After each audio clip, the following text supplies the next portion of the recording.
परम सन्मानयोग गुरु गरीब निवास धन सतगुरु गुरु ग्रंथ साहिब महाराज जी दे पावन हजूर सुभाईमान गुरु सवारे गुरु प्यारे सतसंगी जनों, आप जियां ने दास तो पहला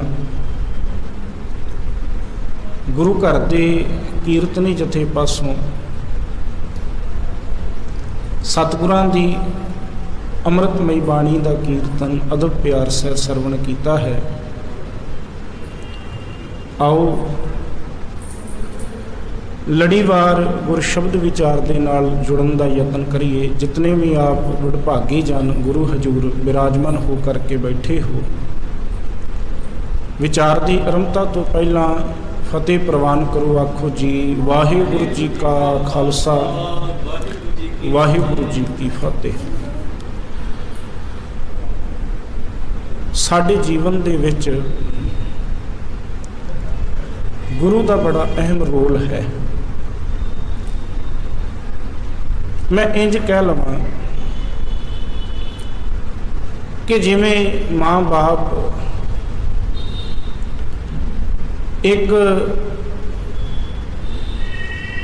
कामयाब बच्चे दे पिछे बड़ी अहम भूमिका निभाउंदे ने। जे कोई बच्चा चंगी विद्या प्राप्त करके चंगी डिग्री प्राप्त करके चंगे अहुदे ते पहुँचता है, उहदे विच माँ बाप ने बड़ा वधिया रोल अदा किया, जिम्मेवारी निभाई। इसे तरह जदों एक जगियासू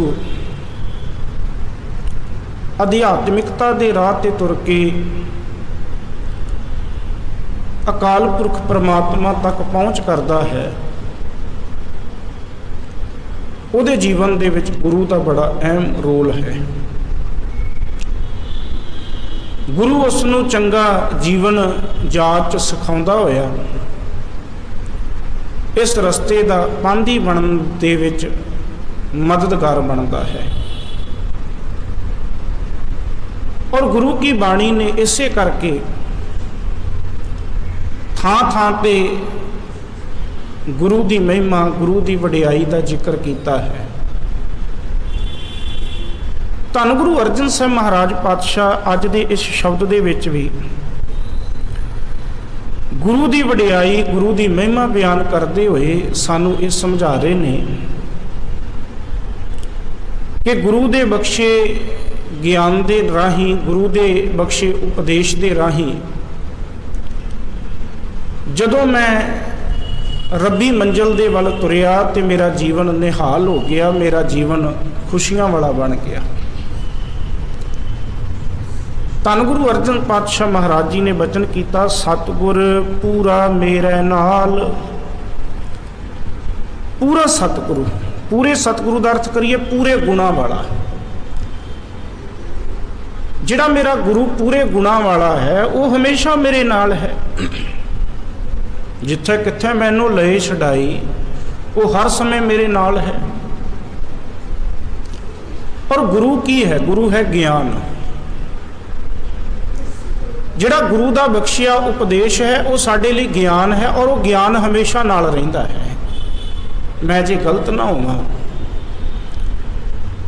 गुरु साहब मैनू माफ़ करन, मैं ये बेनती करां। गुरु नानक साहब पातशाह शरीर करके आए चले गए। गुरु अंगद पातशाह, गुरु अमरदास पातशाह, 10 पातशाहियों का जिक्र कर लीए। शरीर करके आए चले गए। शरीर करके तो चले गए कि अज साडे विच नहीं। गुरु का बख्शिया उपदेश अज भी साडे विच है, गुरु का बख्शिया ज्ञान अज भी साडे कोल है। इहदा मतलब गुरु साडे कोल है। गुरु सिख दे जीवन में सिर्फ 2 पूजनीक ने, एक अकाल पुरख परमात्मा ते दूसरा गुरु। और तुसी हैरान होवोगे, गुरु साहिबान ने इन्हां जिहड़ियां 2 शख्सियतां नाल जोड़िया ना, ये दोनों शख्सियतां अमर ने। ये दोनों शख्सियतां अमर ने। अकाल पुरख परमात्मा भी अमर है, अविनाशी है। अकाल पुरख परमात्मा नूं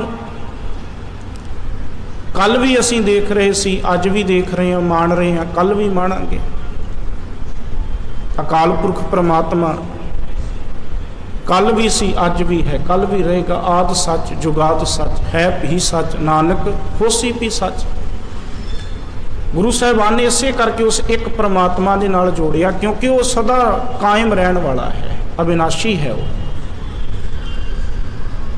हुण उस अविनाशी नाल जोड़न वाला जिहड़ा गुरु है वो भी अमर है। सतगुर मेरा सदा सदा ना आवे ना जाए।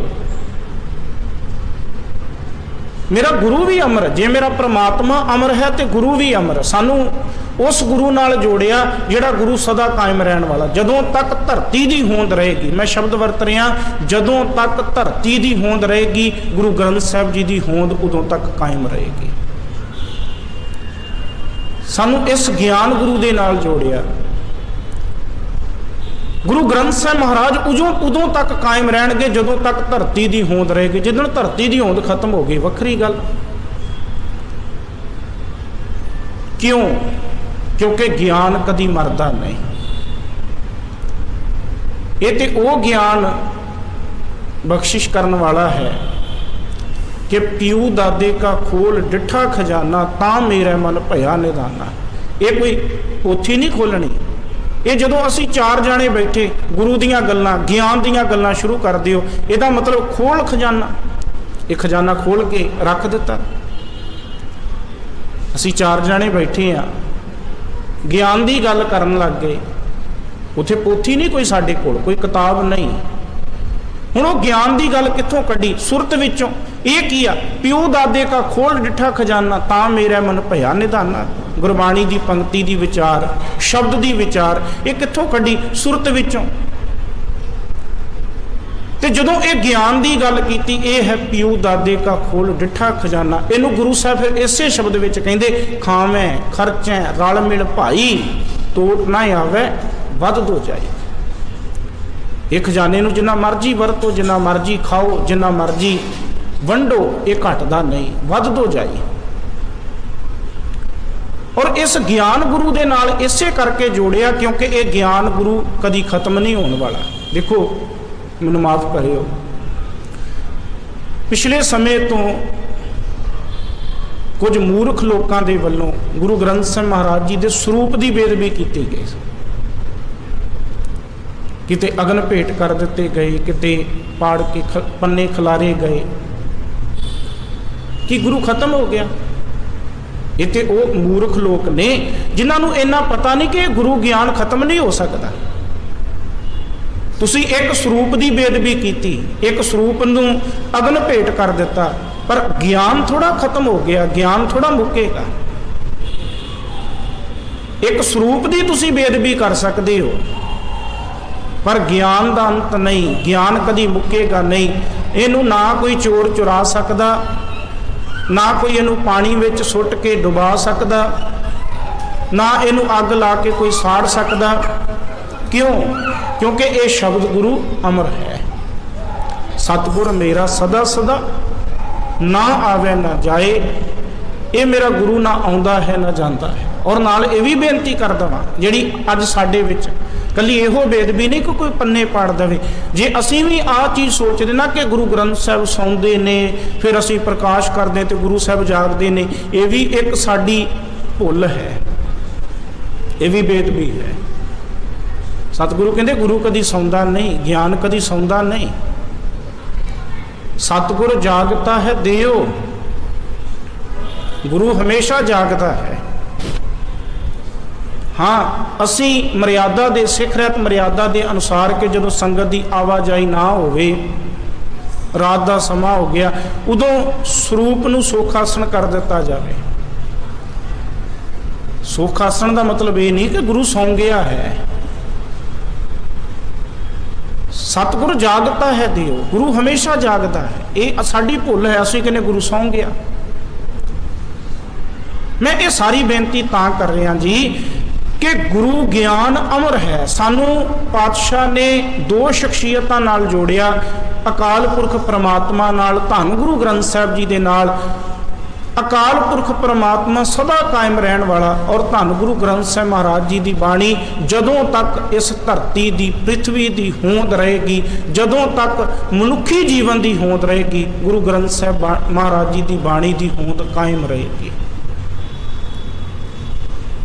गुरु ने सानू इसे करके शब्द गुरु नाल जोड़िया। शब्द गुरु, शब्द कदी मरदा नहीं, शब्द अमर है। सतगुरु इत्थे जिहड़ा शब्द कह रहे ने, सतगुर पूरा मेरा नाल। हुण गुरु ग्रंथ साहिब महाराज जी का स्वरूप तो हमेशा साडे नाल नहीं, पर जिहड़ा असी गुरु का उपदेश लै लिया ना, गुरु की सिक्ख्या लै लई, वो हमेशा साडे नाल है। गुरु ने सानू कह दिता झूठ नहीं बोलना। असी स्वरूप तो भावें शरीर करके दूर हो गए, अपने काम ते चले गए, उत्थे बैठिया भी सानू चेता आ गया कि गुरु कहता झूठ नहीं बोलना। असी झूठ नहीं बोलिया, असी शरीर करके गुरु तो दूर गए हैं, पर उत्थे भी गुरु का उपदेश नाल की कहते गुरु साहब सतगुर पूरा मेरा नाल नाल। उत्थे भी सानू गुरु का उपदेश चेते आ गया कि गुरु कहता झूठ नहीं बोलना। वो वक्री गल, कोई गुरु के कोल बैठ के भी झूठ बोल जाए, वो वक्री गल।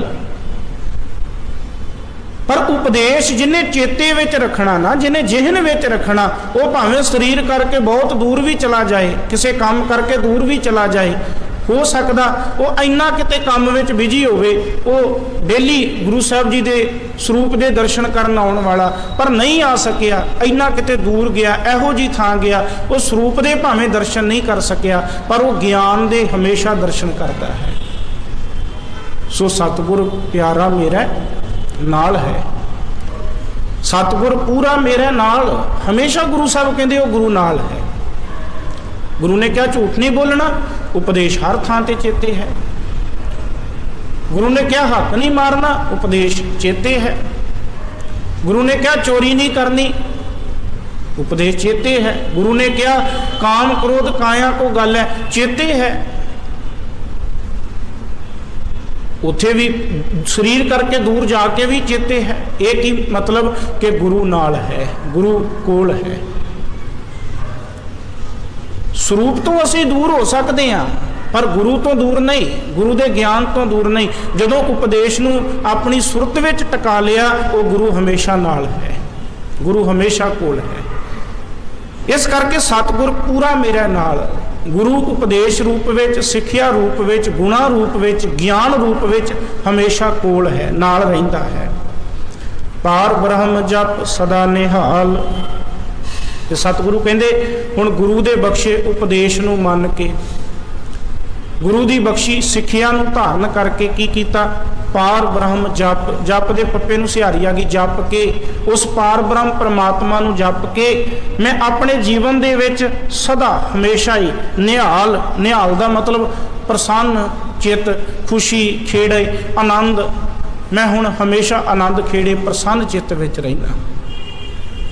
पार ब्रह्म जप, पार ब्रह्म परमात्मा नूं जप के, जिहड़ा गुरु ने ज्ञान दिता, उस ज्ञान नूं हमेशा अपनी सुरत विच टका के, मन के, धारण करके मैं हुण उस उपदेश नूं, गुरु दे नूं जप के, पार ब्रह्म परमात्मा नूं चेते करके हमेशा आनंद विच, खेड़े विच रहना। हुण इस गल नूं ना थोड़ा जिहा होर विचारीए। गुरु ने सिक्ख्या दे दी, जिवें मैं पहला क्या, गुरु कहता चोरी नहीं करनी, झूठ नहीं बोलना, घट नहीं तोलना, पाप नहीं करने, जीवन दे विच ईमानदारी रखनी, जीवन दे विच सच ते पहरा देना, विषयां विकारां तो बचना। ये उपदेश नूं कमा लिया, ये उपदेश नूं आपां चेते विच रख लिया।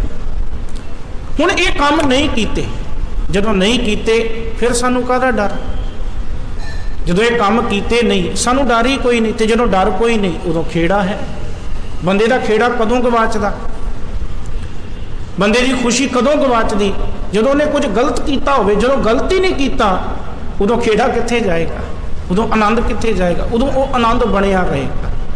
इनू की कहा ਪਾਰ ਬ੍ਰਹਮ ਜਪ, ਪ੍ਰਮਾਤਮਾ ਨੂੰ ਜਪ ਕੇ, ਭਾਵ ਉਹਦੇ ਉਪਦੇਸ਼ ਨੂੰ ਜਪ ਕੇ, ਚੇਤੇ ਵਿੱਚ ਰੱਖ ਕੇ, ਸਦਾ ਨਿਹਾਲ। ਕਹਿੰਦੇ ਮੈਂ ਹੁਣ ਹਮੇਸ਼ਾ ਆਨੰਦ ਵਿੱਚ, ਖੇੜੇ ਵਿੱਚ ਰਹਿਣਾ, ਕਿਉਂਕਿ ਮੈਂ ਉਹਨੂੰ ਚੇਤੇ ਕਰਕੇ ਕੁਝ ਗਲਤ ਨਹੀਂ ਕਰਦਾ। ਜਦੋਂ ਗਲਤ ਨਹੀਂ ਕਰਦਾ ਮੈਨੂੰ ਡਰਨ ਦੀ ਕੋਈ ਲੋੜ ਨਹੀਂ। ਆਮ ਨਹੀਂ ਆਪਾਂ ਸ਼ਬਦ ਵਰਤਦੇ, ਮੈਂ ਗਲਤ ਨਹੀਂ ਕੀਤਾ ਮੈਂ ਕਿਉਂ ਡਰਾਂ।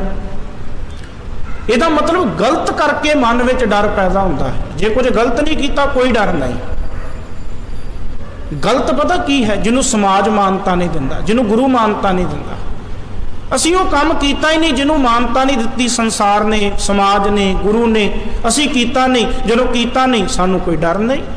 ਫਿਰ ਆਨੰਦ ਖੇੜੇ ਵਿੱਚ, ਪ੍ਰਸੰਨ ਚਿੱਤ, ਪਾਰ ਬ੍ਰਹਮ ਜਪ, ਸਦਾ ਨਿਹਾਲ।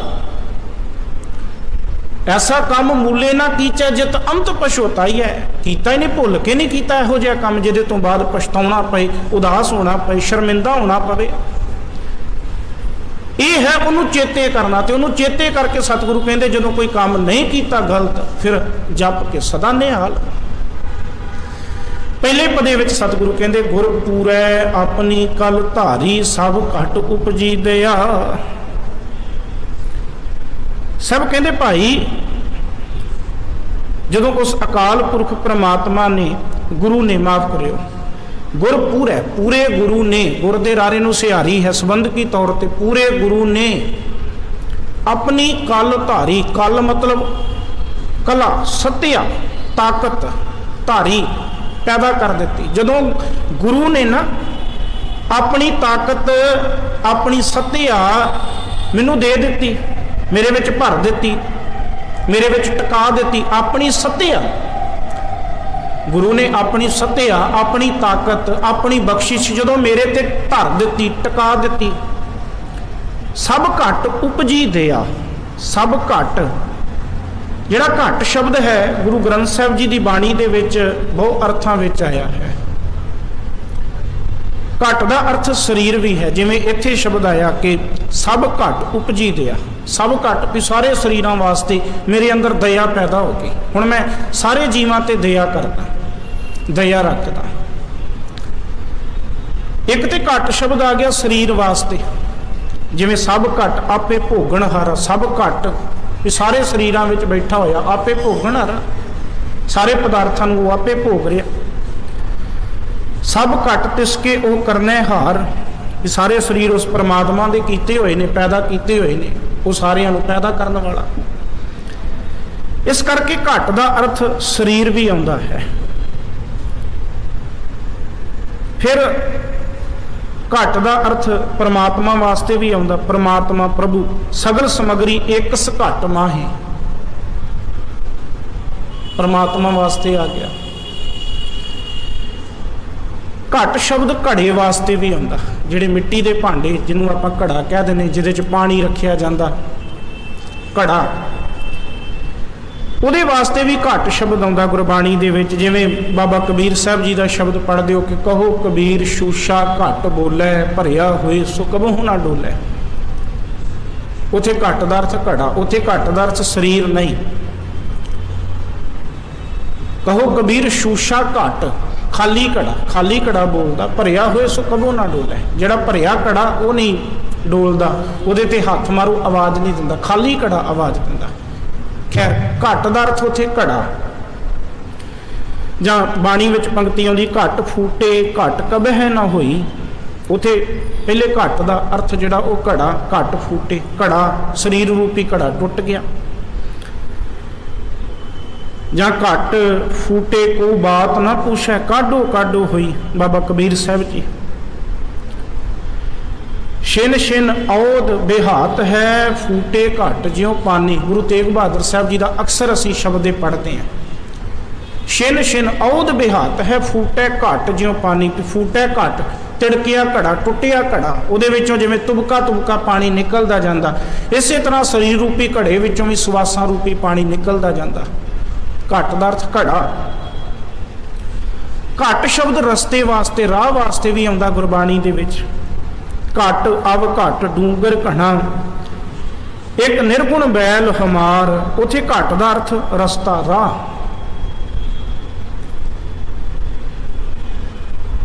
ਘੜੀ ਸ਼ਬਦ ਜਿਵੇਂ ਅਸੀਂ ਸਮੇਂ ਵਾਸਤੇ ਵਰਤਦੇ ਹਾਂ, ਘੜੀਆਂ ਪਹਿਰਾਂ, ਉਹਦੇ ਵਾਸਤੇ ਵੀ ਘਟ ਸ਼ਬਦ ਆਉਂਦਾ ਹੈ। ਔਕਟ ਕੀ ਘਟ ਲਾਗੀ ਆਏ, ਵੀ ਉਹ ਔਖਾ ਸਮਾਂ ਆ ਗਿਆ। ਔ ਘਟ ਕੀ ਘਟ ਲਾਗੀ ਆਏ, ਵੀ ਉਹ ਔਖੇ ਸਮੇਂ ਦੀ ਘੜੀ ਆ ਗਈ।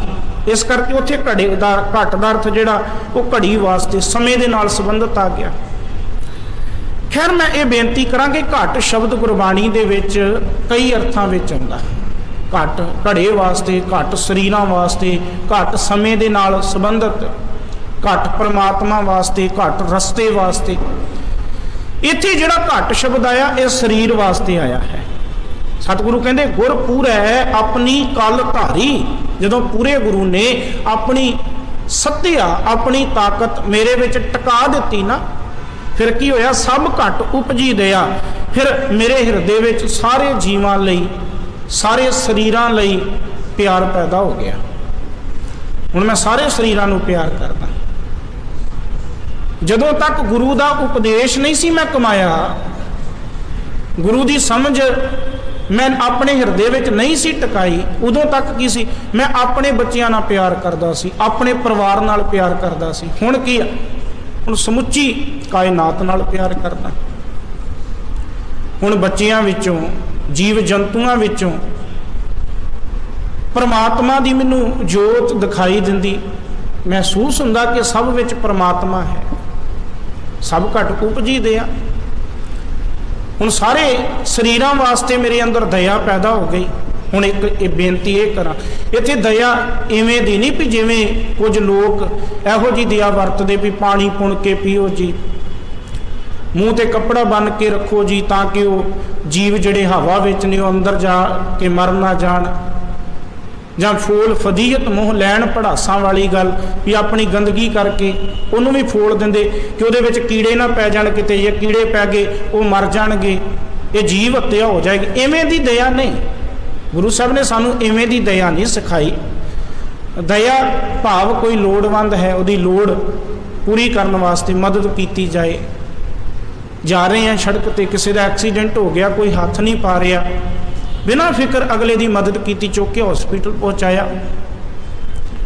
ਕੋਈ ਭੁੱਖਾ ਹੈ, ਉਹਨੂੰ ਪ੍ਰਸ਼ਾਦਾ ਛਕਾਇਆ। ਕੋਈ ਆਰਥਿਕ ਤੌਰ ਤੇ ਕਮਜ਼ੋਰ ਹੈ, ਜਿੰਨੀ ਅਸੀਂ ਕਰ ਸਕਦੇ ਮਦਦ ਕੀਤੀ। ਦਇਆ ਕਿ ਜੇ ਮੈਨੂੰ ਮਾਲਕ ਨੇ ਦਿੱਤਾ, ਮੈਂ ਕੁਝ ਅਗਲੇ ਦੀ ਲੋੜ ਪੂਰੀ ਕਰ ਦੇਵਾਂ, ਮਦਦ ਕਰ ਦੇਵਾਂ। ਇਹੋ ਜਿਹੀ ਦਇਆ ਨਹੀਂ ਗੁਰੂ ਸਾਹਿਬ ਨੇ ਸਾਨੂੰ ਸਿਖਾਈ ਕਿ ਮੂੰਹ ਬੰਨ੍ਹ ਕੇ ਰੱਖੋ ਜੀ, ਆਪਣੀ ਗੰਦਗੀ ਕਰਕੇ ਉਹਨੂੰ ਫੋਲ ਦਿਓ ਜੀ। ਉਹ ਲੋਕ ਇੱਦਾਂ ਦੇ ਵੀ ਨੇ ਕਿ ਜਿਹੜੇ ਆਪਣੇ ਕੇਸ ਨੇ ਨਾ, ਉਹਨੂੰ ਕੈਂਚੀ ਨਾਲ ਨਹੀਂ ਕੱਟਣਾ। ਕਿਉਂ? ਕਹਿੰਦੇ ਕਿਤੇ ਜੇ ਵਿੱਚ ਜੂਆਂ ਪਈਆਂ ਹੋਈਆਂ ਤੇ ਉਹ ਕੈਂਚੀ ਨਾਲ ਕੱਟੀਆਂ ਜਾਣਗੀਆਂ, ਮਰ ਜਾਣਗੀਆਂ, ਜੀਵ ਹੱਤਿਆ ਹੋ ਜਾਏਗੀ। ਸਾਨੂੰ ਗੁਰੂ ਸਾਹਿਬ ਨੇ ਇਹੋ ਜਿਹੀ ਦਇਆ ਨਹੀਂ ਸਿਖਾਈ। ਗੁਰੂ ਸਾਹਿਬ ਜੀ ਕਹਿੰਦੇ ਆ ਮਨੁੱਖਤਾ ਦੇ ਵਿੱਚ ਉਸ ਪਰਮਾਤਮਾ ਦੀ ਹੋਂਦ ਸਮਝ, ਮਨ, ਜਾਣ, ਇਹ ਕੀ ਆ? ਦਇਆ। ਸਤਿਗੁਰੂ ਸਾਨੂੰ ਇੱਥੇ ਇਹ ਸਿਖਾ ਰਹੇ ਨੇ। ਸਾਹਿਬ ਕਹਿੰਦੇ ਜਦੋਂ ਗੁਰੂ ਨੇ ਆਪਣੀ ਸੱਤਿਆ, ਆਪਣੀ ਤਾਕਤ, ਉਪਦੇਸ਼ ਟਿਕਾ ਦਿੱਤਾ ਨਾ ਮੇਰੇ ਹਿਰਦੇ ਵਿੱਚ, ਫਿਰ ਮੈਨੂੰ ਸਾਰੇ ਜੀਵਾਂ ਦੇ ਨਾਲ, ਸਾਰੇ ਸਰੀਰਾਂ ਦੇ ਨਾਲ ਪਿਆਰ ਪੈਦਾ ਹੋ ਗਿਆ। ਆਪੇ ਮੇਲ ਵਡਾਈ ਕੀਨੀ, ਕੁਸ਼ਲ ਖੇਮ ਸਭ ਭਇਆ। ਤੇ ਗੁਰੂ ਨੇ ਆਪ ਹੀ ਕੀ ਕੀਤਾ? ਆਪੇ ਮੇਲ।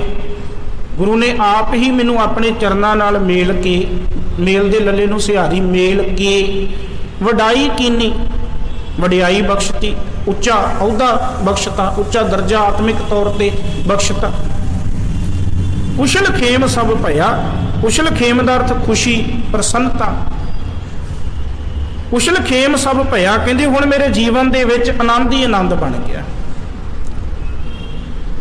ਜਦੋਂ ਮੇਰੇ ਪੂਰੇ ਗੁਰੂ ਨੇ ਮੈਨੂੰ ਆਪਣੇ ਨਾਲ ਮੇਲ ਕੇ ਵਡਿਆਈ ਦੇ ਦਿੱਤੀ, ਵਡਿਆਈ ਬਖਸ਼ ਦਿੱਤੀ, ਫਿਰ ਮੇਰੇ ਜੀਵਨ ਦੇ ਵਿੱਚ ਆਨੰਦ ਹੀ ਆਨੰਦ ਬਣ ਗਿਆ। ਤੇ ਆਖਰੀ ਪਦੇ ਵਿੱਚ ਸਤਿਗੁਰੂ ਕਹਿੰਦੇ ਅੰਤਰ ਬਾਹਰ ਥਾਨ ਥਨੰਤਰ ਜਤ ਕਤ ਪੇਖੋਂ ਸੋਈ। ਜਦੋਂ ਗੁਰੂ ਨੇ ਸੱਤਿਆ ਟਿਕਾਈ, ਸਮਝ ਦਿੱਤੀ ਨਾ, ਹੁਣ ਅੰਤਰ ਬਾਹਰ, ਮੈਨੂੰ ਅੰਦਰ ਬਾਹਰ, ਮੇਰੇ ਅੰਦਰ ਵੀ ਬਾਹਰ ਵੀ, ਇਹ ਨਹੀਂ ਕਿ ਇਕੱਲਾ ਮੇਰੇ ਵਿੱਚ ਰੱਬ ਹੈ, ਬਾਹਰ, ਅੰਤਰ ਬਾਹਰ।